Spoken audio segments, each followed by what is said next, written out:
Okay. In a story that's going to have a lot of aspects around it, and definitely every single one of us wondering, okay, well, what happens next? This has to deal with Elias Rodriguez. Now, who is Elias Rodriguez? Well, he's from Chicago, and he has been named as a primary suspect for the shooting death of two people outside the Capitol at the Jewish Museum in Washington, D.C. Um, I want to be very clear. Look, I don't want to see anybody die. All right. This is how maybe it's because I'm too much of a soft heart or a nice guy. I don't know. Okay. But at this point in time, what is done is done. Everything has been cemented now, and the consequences and fallout from this could be further suppression and censorship, no matter which side of the aisle you're on or how you view this. There is going to be that jackboot of censorship. I see it coming. I want to be wrong about this, but I definitely see it happening, and there's going to be a shift in tone, and a lot of people are already giving their own points and perspectives. So, as some of you may not know, Elias Rodriguez is from Chicago, Illinois. Folks, for those of you who don't know, this happened on May 22nd.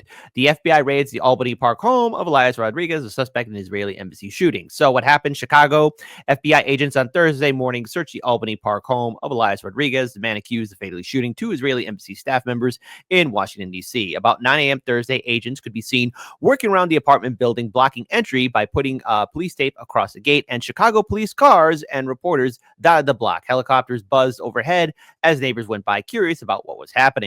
The windows of what was thought to be Rodriguez's apartment, including one sign demanding justice for Wenda El Fiome, I think I said her name wrong. I apologize. The Palestinian American boy from Plainfield, Illinois, who was murdered in a hate crime in 2023.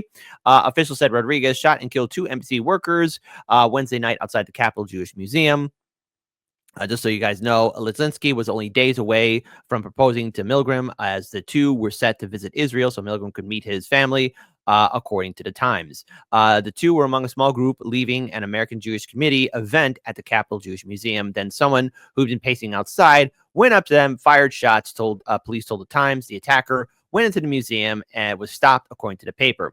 He was screaming "Free Palestine" after he was taken into custody after the shooting, according to the Times. Writing on X, formerly known as Twitter, as FBI Director Dan Badillo said the shooting appeared to be an act of targeted violence. Chicago officials quickly condemned the attack, with Mayor Brandon Johnson saying at an unrelated press conference that it is incumbent upon us as a city to put our arms around the Jewish community. We are not better. We are not a better, stronger, safer city if our Jewish community is continuously under attack. So we condemn these acts of terror, and then the anti-Semitic sentiment that unfortunately has continued to spread throughout our city and around this country. Johnson said, and as a city, we will show up on behalf of the Jewish community, and we will work to bring people together to not only silence the harsh and violent language, but do everything in our power to bring real sensibility around our society. The fallout from this, no matter where you stand politically, there will be more surveillance. There will be more suppression, and there will be a change to the algorithm. What happened here on that day, especially with the shooting deaths of these two people, no matter where you stand, even no matter where you stand politically on the situation with Gaza, everyone is going to get hit, which again makes me wonder about the shutdown of X and whether or not there is a shift in the algorithm and in regards to how content is shared on social media. We have seen these things take place in one form or another, be it on Facebook or Instagram, most notably in 2017 when Alex Jones was kicked off of social media. Don't forget when then after the 2020 election cycle, when Donald Trump was removed off of social media as well. But what people tend to forget, especially with the height of Alex Jones being censored in 2017, is that a lot of libertarian, progressive, activist groups were also hit hard with censorship. And that was something that wasn't covered by the media. Now, Hardlands Media, we talked about that. And now what I see happening, especially with all the YouTube adpocalypse that we have survived over these past years, this is the concern. This is the major issue. There will be more of a chain, a ball and gag, in regards towards how people will be speaking and talking about events. So if you notice that you're not being notified when your favorite content creator goes live on any kind of platform, there's a reason and why, and it's because of the algorithm. All right. To quote Larry Sharp, yes, the algorithm is the one that dictates it. So I want to pull up this video here. This kind of brings up a little bit of an idea of who Elias Rodriguez is. And then I have a video here from Sabby Sabs as well, who did a very good breakdown. So let's go ahead and play this. Deadly shooting here in D.C. of those two Israeli embassy staffers. Scripps News investigative correspondent Patrick Terpstra joins me now live in our D.C. studio. Patrick, you've been following this since it happened late last night. What can you tell us? Well, right now, Elias Rodriguez is in federal court right here in Washington. They are reading charges against him. Meantime, we have unearthed some old video from Scripps News at the time called Newsy. This is video from 2018. It turns out that Scripps News actually interviewed what appears to be Elias Rodriguez. At the time, he was speaking out about a plan to build an Amazon headquarters in the Chicago area. FBI has said that Rodriguez is from the Chicago area and, in fact, has searched an address today inside Chicago. So this video shows us that he was politically active many years ago, even 2018. This is a group at the time he was with called the Answer Coalition. We reached out to them and they said, to clarify, he is not part of the Answer Coalition, but they said it appears he attended Answer Coalition protests in 2017. Again, this video from Scripps News at the time called Newsy is from 2018, but appears to be Elias Rodriguez. Again, any moment now we should learn exactly what the charges are against him, but he is the one accused of being a single gunman killing Yaron Lashinsky and Sarah Milgram as they exited the Capitol Jewish Museum last night, 9:08 p.m. inside Washington. All day long, the FBI trying to piece together exactly what happened here. They said that they have interviewed him, but when he was arrested, and there is the video of that arrest taking place inside the museum, he was saying, "Free, free Palestine." We have the Attorney General, Pam Bondi, saying that it is clear to her that this is anti-Semitism and a result of hate speech. Our Jewish community must feel safe. What we saw last night was disgusting. I saw a young man's body being taken away who was about to get engaged. He had an entire life in front of him, and that was taken away. The hate has got to stop, and it has to stop now. And this person will be prosecuted to the fullest extent of the law. We also have confirmation that he worked at the American Osteopathic Information Association. Unclear exactly what his job was there, but again, he was from the Chicago area. And Andrew, authorities here in Washington say this is not. Now, I want to address something here because we did talk about it a little bit earlier on Thursday in regards to what happened. He was inside the museum, and at the time, onlookers were wondering if he was a witness until he eventually started screaming, "Free Palestine," and of course, he was detained. And Miss Witchy Perfect writes, "Funny they had enough time for him to say that." Also, I believe in fairies. I'm sorry those two died, but it seems like a silver platter being handed to MAGA. This is not a silver platter. What this is I fear, this is my perspective from this fallout of this shooting, is a wave, or at least at the beginning process of more surveillance. Now, two groups that the gunman has been allegedly been a part of, again, allegedly, was, or that it had some association, to be clear on that, was PSL and Answer. Now, a lot of these activist groups and organizations, I do remember them way, way, way early back from the beginning. A lot of these protest groups would be protesting in front of Trump Tower way back in the day. And you know what? I'm just going to say this. These organizations, people are thinking activist groups have power. They don't. None of them do. All what they did during the first 4 years of Trump was set up somewhere near the Federal Plaza or near the Daily Center and then march to Trump Tower. Then when Biden got elected, a lot of them, poof, disappeared. So just throwing it out there in regards to just to these activist groups. If anyone's thinking that these activist groups are working on, I don't know, a multi-level plan, you're overthinking it. A lot of them are just completely mediocre. To be clear here, I want to pull up this video here. Shout out to Sabby Sab. She's doing great work. Follow her on all of her social media. She's a fantastic leader in the independent media community. With Answer Coalition, they are the organizations that organizes these massive pro-Palestinian protests that you've seen.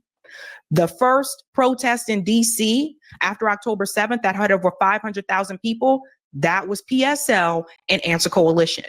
They are known for being able to turn out big, big numbers, right? They have buses that goes to different cities to pick people up to take them to protests in DC. So they have more resources. They have a good amount of funding, I would say, if they can do these things. Like, they're not like, just some grassroots organization that just has small dollar donations. They have good backing and good funding, right? Don't you think it's kind of strange that the person who did the shooting just happened to have been connected with PSL, the organization that was responsible for having those massive, massive pro-Palestinian protests across the country? Don't you think that's just a little convenient? And what does this mean for PSL? Because I'm about to tell you guys right now, check it out. We're about to see a massive crackdown. I agree with Sabrina on this one. And look, no matter where you stand on this social issue, there is going to be a crackdown. And I will not sit here and say, oh, well, everything's going to be fine. I have been saying this for quite some time. And it's important for all of us to understand that there is going to probably be a severe gut check to a lot of content creators, not just independent media. All right. Some people will be okay, others not so much.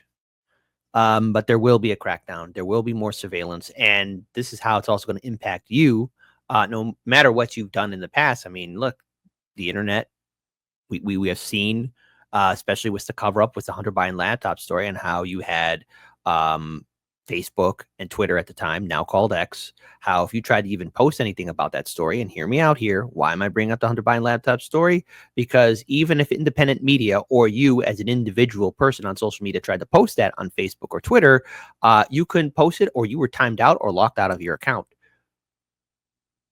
I fear that this is going to be the fallout to that. And our hands are tied in this moment.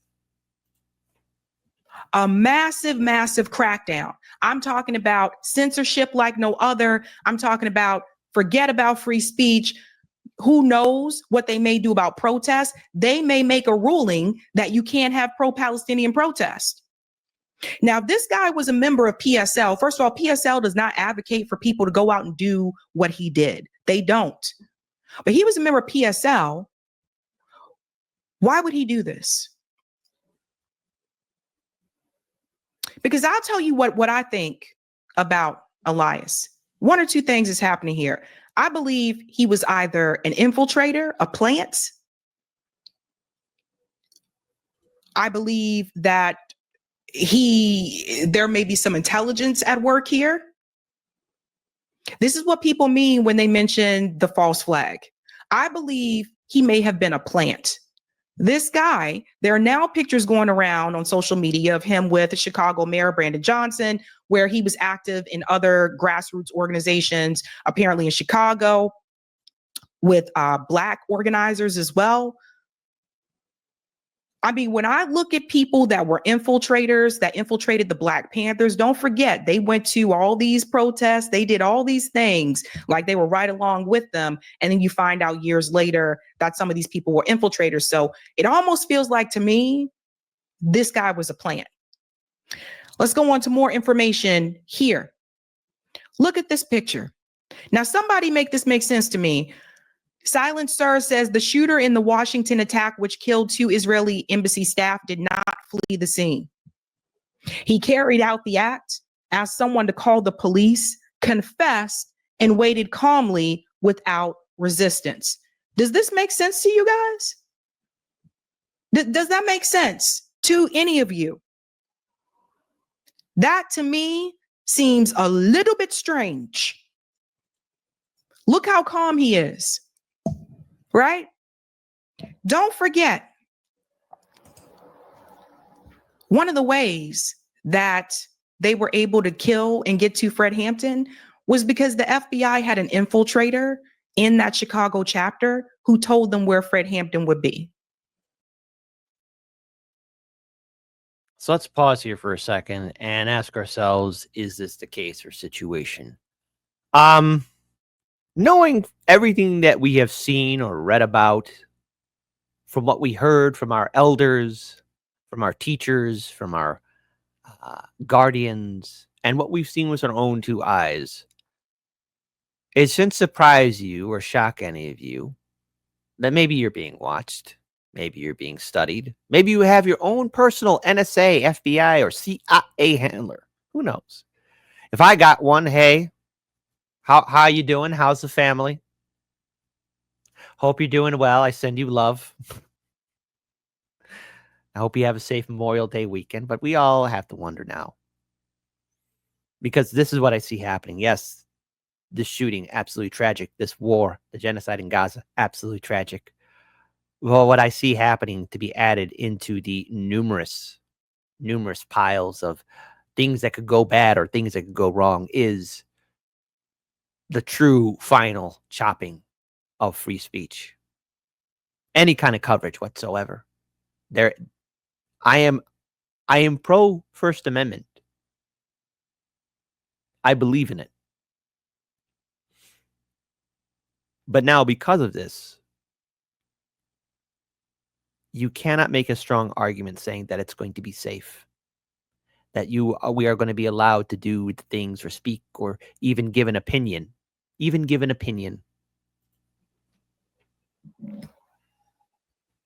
So this guy just sitting here like this. Hello, I'm here. Come arrest me. That don't seem odd to you guys? It was also interesting to me, like I said, there were 4 people apparently that departed at that time, and he targeted 2. Right? Let's see who those 2 were. Yaron Lashinsky. Lashinsky. This is one of the tweets that he had. Listen to this, guys. Israel is the only place in the Middle East where Christians can thrive. Not perfect, but livable. Speaking as a Christian myself. As for the rest of the Middle East, I would say it depends in what direction the Muslim world develops, more moderate or more fundamentalist. This is one of the victims, Yaron Lashinsky. So he was a Christian who was ethnically Jewish. We'll get into a little bit more about his background. Okay, that's one of them. Let's dive in here.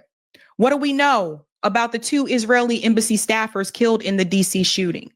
So let's get in. So this is Yarav, and this is his girlfriend, or was his girlfriend here. Now we want to get into the background of Yaron first. It says that Lashinsky was born in Nuremberg, Germany, was a Christian and a true lover of Israel who chose to dedicate his life to the state of Israel and the Zionist cause. The son of a Jewish father and a Christian evangelist mother, he left Germany and came to Israel with his brother when he was 16 years old. According to Ronan Chauvel, the head of the Argaman Institute for Conservative Studies in Jerusalem, where Lashinsky attended an advanced program. In his LinkedIn profile, he wrote that he had the privilege of calling both Jerusalem and Nuremberg his home. So this part right here is important. He was a man of faith. He took his Christian faith seriously. He was asking the big questions of life and saw himself as someone who wants to be a part of the story of the Jewish people. So he was a Christian Zionist.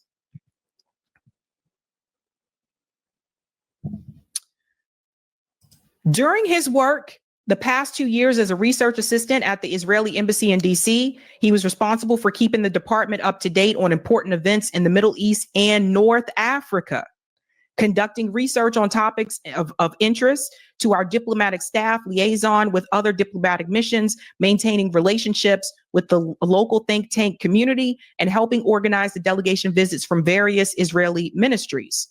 Now, Check this part out. He served in the Israel Defense Forces for 3 years. So he was a member of the IDF, at least for 3 years. This is why I say these two people were targeted. And if you look at his social media profile, if you look at his account on Twitter, it's all like pro-Israel. He was also very... Now I want to pause here for a second. All right. Because what happened that day on Thursday? We also talked about Pierce Morgan and a few other people and how social media and the rest of the media apparatus has been changing their perspective and point of view in regards towards what's happening between Israel and Gaza. And this shooting takes place, and here we are again. I am ever hopeful that we are going to see this case play out in real time. Perhaps we'll be able to see a little bit more. To be clear here, the suspect, the alleged shooter at the time right now, does have a manifesto. And while quickly being caught, I am surprised how quickly that video of him screaming out Free Palestine, how it was right there at that time for everyone to see. And I'm certainly hope that there will be a fair and very clear trial take place. Now, you know where I stand on this. Innocent until proven guilty in a court of law. I am, though, however, worried about our legal system when it comes down to stuff like this. But I do want to pull up this article here because there's going to be a massive fallout, especially here in Chicago, because I want to bring it into Chicago's backyard now. Because this gentleman is from Chicago, and he has also been associated with a lot of people in the Chicagoland area, or at least in photos of now high-profile people in the Chicagoland area. And this is an article again from Black Club Chicago, just so all of you, or Black Club Chicago, sorry, I said that correctly the first time. As law enforcement was searching the Albany Park apartment, some people, including Alderman Raymond Lopez of the 15th Ward and former mayoral candidate Jamal Green, posted information onto social media attempting to link Rodriguez Sanchez and other progressive Chicago politicians to the alleged shooter. Let me make a correction here. The 2023 social media post they shared online misidentified Chris Polis, Rodriguez Sanchez's former chief of staff and campaign manager, as the alleged shooter. Rodriguez Sanchez told Black Club Chicago on a phone call. So I need to make a correction here on that. So apologies for that. Chris is a lovely human being that has absolutely nothing to do with what happened. The photo shows Polis with a group of volunteers on a stairwell alongside progressive elected officials like Alderman Byron Tico Lopez, Rodriguez Sanchez, and mayoral candidate Brandon Johnson and Representative Delia Ramirez. I think this is really irresponsible. This can cause a lot of harm, and this can put people in harm's way, Rodriguez Sanchez said. I think it's important that people consider those things before spreading misinformation to social media. Polis confirmed to Black Club Chicago that the photo Lopez and others shared is of him during a 2018 training hosted by the political group United Working Families. Being a misidentified by elected officials caught him off guard, he said. It's a bit unsettling. Lopez did not immediately return a request for comment on Thursday. Rodriguez works as an administrative specialist with the nonprofit American Osteopathic Information Association. He's been in that role since July 2024, according to his LinkedIn profile. John Wayne Fry, who lives in the same building as Rodriguez and had to walk through a throng of reporters to get to his gate, where an officer checked his ID to confirm his home address. Fry said he had spoken previously with Rodriguez, whom he said lived with a woman, and he said that the now accused shooter was a decent person. I don't think we're dealing with somebody you would normally expect to be violent, Fry told reporters. It's like, what would cause a decent human being to do something crazy? What causes? Because it shocked me. I heard that the shooter was from Chicago, but I never thought he'd be my next door neighbor. Albany Park neighbor Stephen McCarlick said that they heard the helicopters and curious came by the building to see what happened. It's kind of unnerving that it happened right here. Neighbor Matt Holman said he'd heard of the Washington, D.C. shooting, but did not know about the possible connection to his neighborhood until he checked out why helicopters were in the area. But there are all sorts of things that go on in a big city, so the activity doesn't surprise me, said. I've seen enough around here that it's not a big surprise. Anybody can be anywhere, Holman said. So I do want to pull up something else here, too. This is from Hotspot. just to be clear. I don't know if X is still working, but it is fascinating to see if X is still once again going off and on and off again. But this is where we're at, especially when it comes down to social media. But I do want to give a huge shout out to everybody who's been covering this story and at least addressing it, because, and this is very clear here, for everyone that is talking about this, I do want to pull up this video here. And so shout out again to Hotspot for talking about this. But this is from Nico House and Hotspot, to be clear. So let's go ahead and pull up this video here. Finally admits that he's been on the wrong side of the genocide argument regarding Israel's actions in Gaza. He said to Mehdi Hassan while he had him on his program that he's resisted going as far as Mehdi and others regarding the genocide happening in Gaza, but he can resist no more. He even mentioned Smotrich in his recent interviews, where he basically spells it out that their plans are to eliminate all Palestinians from Gaza and relocate the ones they don't eliminate. I have resisted going as far as you have done in your criticism of the Israeli government.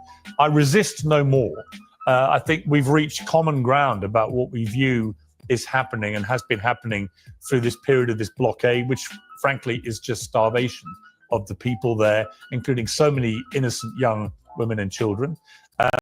And I think that the incessant bombing and killing, and we don't know how many civilians have been killed, but it is on a daily basis. It looks like hundreds of people every day, with no apparent attempt, it seems to me, to have any real plan for how this ends or what happens when it ends, other than if you look at what Smotrich has been saying, probably the most right-wing member of a very right-wing government, he is talking in a genocidal language about kicking all the Palestinians out. So I think you and I have reached a place in the last few weeks where we are in agreement. My question appears would be, what the fuck you waiting for? Somebody to slow clap for you? Was you waiting for us to be like, oh man, congratulations, Piers. It's so good to see you on the right side of history. Finally. No, Piers, you've been wrong for like 2 years, and it's very clear that you have been purposefully ignorant. For example, trying to use Smotrich's recent comments as if that was the final nail in the coffin for believing Israel's intention to commit genocide in Gaza. I quite literally do not have enough time to put into this video how many politicians from Israel, from Bibi Netanyahu to Smotrich to every other politician, how many times they've said their intention is to kill everybody and that not a single Palestinian in Gaza is innocent. And when people had brought this up to you in the past, you know what you always said? But do you condemn Hamas? I'm simply asking, do you unreservedly condemn the slaughter of 260 innocent people? It's one of the reasons why you're not so keen to condemn what Hamas did on October the 7th, because you're fearful of publicly doing that. Are all Palestinians fearful of speaking out against Hamas? Will you now take the opportunity to condemn what Hamas did on October the 7th? Final, I only ask you one more time.